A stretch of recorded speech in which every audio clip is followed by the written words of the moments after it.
Buenas noches. Mi nombre es Karen Mojica de León. Actualmente estoy culminando mi fellow de córnea y cirugía refractiva con el doctor Izquierdo. Y voy a hablarles un poco de lo mejor del ASCRS de este año, basado más en el tratamiento actual del queratocono.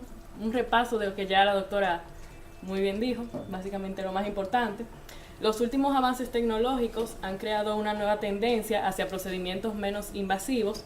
El objetivo final será realizar procedimientos que no requieran ningún tipo de suturas, menos complicaciones intra y posoperatorias que podrían lograr el aplanamiento corneal permanente y la rehabilitación visual. El tratamiento del queratocono ha cambiado de forma significativa en las últimas 2 décadas. El primer trabajo es crosslinking acelerado de luz pulsada para queratocono, resultados a 1 año. El propósito fue demostrar que la luz pulsada puede mejorar los resultados del crosslinking acelerado del colágeno corneal al aumentar la disponibilidad de oxígeno dentro del estroma corneal. Este es un estudio aleatorizado, controlado con placebo de fase 3, donde se investiga la eficacia del crosslinking acelerado de luz pulsada de colágenos con ojos con queratocono progresivo.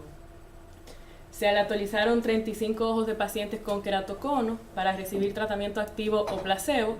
De esto, el tratamiento activo consistió en desbridamiento corneal, epitelial, impregnación de la riboflavina por 20 minutos, fotorradiación del crosslinking acelerado con luz pulsada con una intensidad de 30 miliwatts por centímetro cuadrado por 8 minutos, con un ciclo de luz on-off de 1 segundo, y una exposición total de 7.2 joules por centímetro cuadrado. Los ojos sometidos al placebo, luego se le dio el tratamiento activo, y la agudeza visual sin corrección y con corrección, queratometría máxima, paquimetría por pentacam, fueron analizados en el preoperatorio y en el posoperatorio a los 12 meses. En los resultados se vio que la agudeza visual y la queratometría máxima mejoraron de forma significativa luego del tratamiento. Hubo mejoría estadísticamente significativa tanto en la agudeza visual sin corrección como con corrección a los 12 meses de tratamiento. Se vio también una disminución significativa en la queratometría máxima desde el inicio hasta los 12 meses, y la paquimetría adelgazó de forma importante en el primer mes de tratamiento, pero esta se mantuvo estable durante el tercer, el sexto y el 12º mes. Ellos concluyen que el crosslinking acelerado de luz pulsada es un tratamiento rápido y eficaz. La mejora en la agudeza visual y la reducción en la queratometría máxima aumentan el beneficio establecido en la enfermedad, y la adición de la luz pulsada, el protocolo acelerado, puede proporcionar una alternativa viable al crosslinking tradicional más largo. Este otro trabajo, crosslinking asistido por femtosegundo frente a crosslinking convencional, prueba del concepto de que más profundo mejor. El propósito fue comparar los resultados del crosslinking asistido por femtosegundo con los procedimientos convencionales y probar el concepto de que un crosslinking estromal más profundo detiene mejor la progresión de las ectasias. Se comparó el crosslinking EpiOff convencional con el crosslinking asistido con láser de femtosegundo. Se creó un lecho estromal corneal de 8.5 a 9 milímetros a una profundidad de 140 a 160 micras de profundidad, con 2 incisiones paralelas a 180 grados. Ahí entonces se infusionó la riboflavina, luego también de impregnación transepitelial, y los resultados incluyeron la agudeza visual sin corrección y con corrección, paquimetría central más delgada, valor de queratometría máxima por la topografía, astigmatismo y línea de demarcación por el OCT de segmento anterior. Aquí podemos observar en este video cómo se crea con el femto el pocket a 140 a 160 micras de 8.5 a 9 milímetros de diámetro. Se realizan las 2 incisiones paralelas a 180 grados, donde se impregna la riboflavina en la interfase por 5 minutos, cada 5 minutos por 30 minutos, y se procede a irradiar por 30 minutos.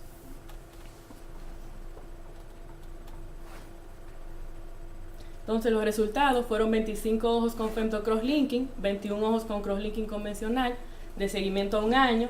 La agudeza visual sin corrección mejoró 2 líneas y 1 línea con el femto y convencional respectivamente.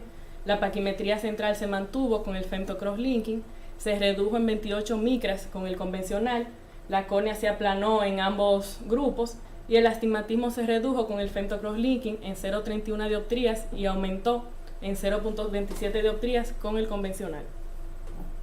En esta tabla podemos observar una comparación de la línea de demarcación que se hace con varios estudios que toman en consideración los diferentes tipos de crosslinking, como el convencional, el transepitelial, acelerado, la iontoforesis.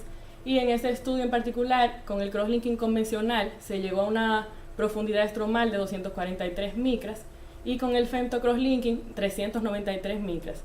Entonces aquí se demostró que con el femto es el método con que más profundidad se alcanza durante el crosslinking. En estas fotos clínicas, la primera es la de femto crosslinking, donde se observan, no se ven bien, hay dos flechas, se observan dos líneas de demarcación. La primera es donde el femto hizo el corte y ya la segunda, la profundidad que se alcanzó con el crosslinking a nivel estromal, y en la otra imagen la profundidad menor que se alcanzó con el crosslinking convencional. Aquí podemos observarlo con más detalle en esta imagen a color, y también se evaluó el endotelio, donde se vio que tanto la densidad celular, el coeficiente de variación y la hexagonalidad fue el mismo, o sea, no hubo diferencia entre ambos grupos. A estos pacientes que se le hizo femto crosslinking se le dio un seguimiento a los 2 años en una segunda fase del estudio, donde se observó que la agudeza visual sin corrección y el astigmatismo tuvo una mejoría estadísticamente significativa. También mejoró la agudeza visual, tanto con corrección como sin corrección, el astigmatismo residual y la queratometría máxima.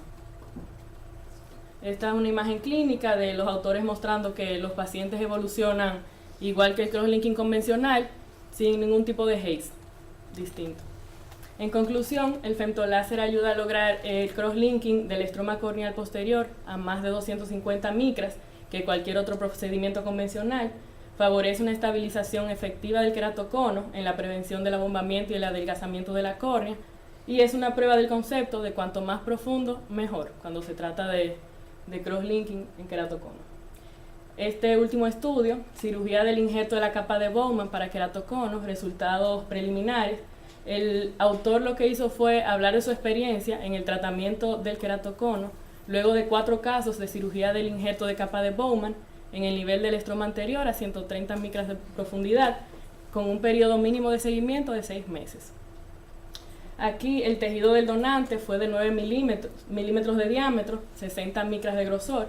Se obtuvo usando el femtoláser después de eliminar el epitelio. El paciente con queratocono regular, el injerto se colocó en el lugar del cono, luego de diseccionar el bolsillo con el femto a 130 micras de profundidad, epi-on. Y en el caso de un paciente con degeneración marginal pelúcida, se colocó el injerto de media luna inferior usando la técnica Silk, que es queratoplastía lamelar intraestromal esclerocorneal, después de la disección manual del receptor. Entonces aquí en este video vemos cómo se prepara el donante con el femto, luego de retirar el epitelio, ya sea con mitomicina o alcohol, un grosor de 60 micras.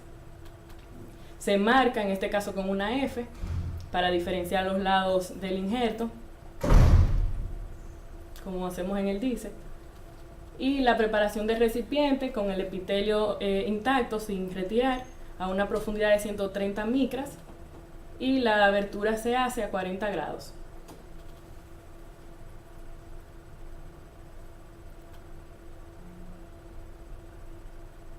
Entonces se procede a disecar, a separar la interfase. Luego se hace una paracentesis para disminuir la presión intraocular. Se coloca solución en la interfase para crear la doble cámara anterior. Se carga el injerto en el cartucho, en el inyector, y se procede a inyectar tal cual como lo hacemos en el DIMEC.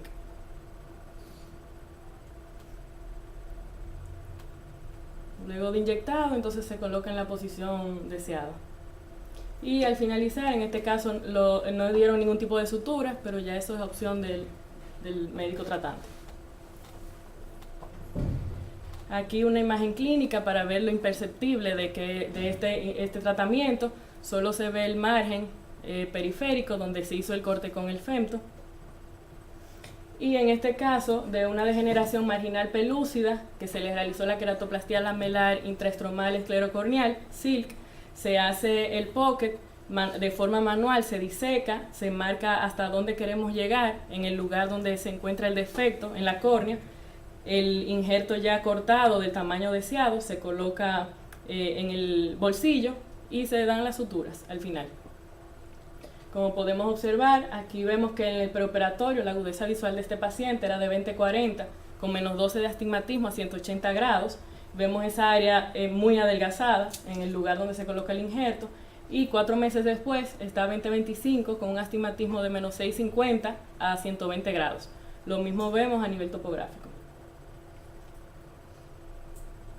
Los resultados, los dos casos de queratocono moderado, a los 6 meses se observó que tanto la queratometría como la agudeza visual eran estables. Con respecto al caso del queratocono avanzado, hubo mejoría tanto en la queratometría como en la agudeza visual sin corrección, y en el caso de la degeneración marginal pelúcida, disminuyó el astigmatismo de menos 12 a menos 6, con excelentes resultados en la agudeza visual final. En conclusión, la cirugía de injerto de la capa de Bowman, como la describieron primero Parker y sus colegas, sin duda es una opción interesante, pero es necesario confirmar estos resultados para apreciar su interés como alternativa al crosslinking y a los anillos intracorneales en los queratoconos iniciales. Gracias.